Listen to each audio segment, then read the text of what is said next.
Багымдатты окуу проблема чечилет. Иманыңдын кандай экендиги, кандай даражада экендигини дагы өлчөй турган аппараттар бар го. Ушул аппарат боло турган болсо ушу багымдат десек болот да. Сен иманыңды өлчөй турган, багымдатка күн сайын турасыңбы? Багымдат окуйсуңбу же жокпу? Багымдатты чындап окуп, тахажжудду окуган күндөрүң мына байкасаң күндөрүң сонун өтөт. Класс сонун өтөт. Окубай жүрсөң бир дүп болуп түйшүктүн ичинен чыкпагандай болуп каласың. Сергек жүрөсүң, эркин жүрөсүң.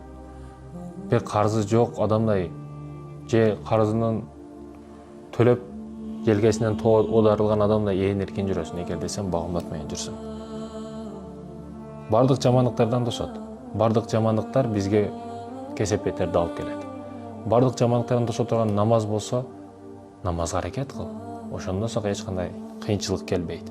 Проблемаларың өзүнөн өзү чечилет.